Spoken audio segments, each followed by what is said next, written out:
একবার এক শিয়াল জঙ্গলে ঘুরছিল। হঠাৎ শিয়াল একটি নদীর পাড়ে গিয়ে দেখল নদীর ওপারে অনেক পাকা আম গাছে ঝুলছে। শিয়াল সেই আমগুলো খাওয়ার জন্য খুব লোভ হলো, কিন্তু শিয়াল নদী পেরোনোর উপায় জানত না। ঠিক তখনই একটি কুমির শিয়ালকে জিজ্ঞাসা করল, তুমি এখানে কি করছো? শিয়াল কৌশলে উত্তর দিল, আমি তোমার জন্য খাবার আনতে এসেছি। ওপারে গাছে প্রচুর ফল আছে, তুমি চাইলে আমি তো নিয়ে আসতে পারি।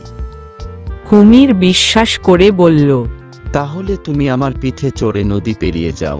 শিয়াল খুশি হয়ে কুমিরের পিঠে চড়ে বসল।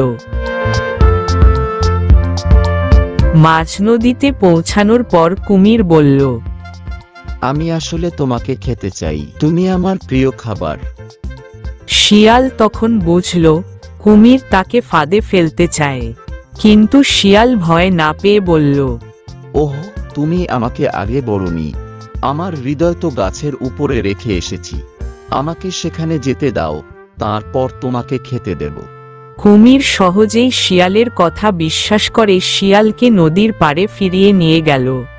পাড়ে নামার পর শিয়াল দ্রুত গাছে উঠে পড়ল এবং কুমিরকে বলল, তুমি কি সত্যি এত বোকা যে আমার কথা বিশ্বাস করলে? আমাকে ধরতে হলে তোমাকে আরো বেশি বুদ্ধি নিয়ে আসতে হবে। আমরা এই গল্প থেকে শিক্ষা পাই যে বুদ্ধি ও কৌশল দিয়ে যে কোনো বিপদ থেকে মুক্তি পাওয়া সম্ভব। আমাদের চ্যানেলটিতে সবার আগে নতুন কার্টুন দেখার জন্য সাবস্ক্রাইব করুন।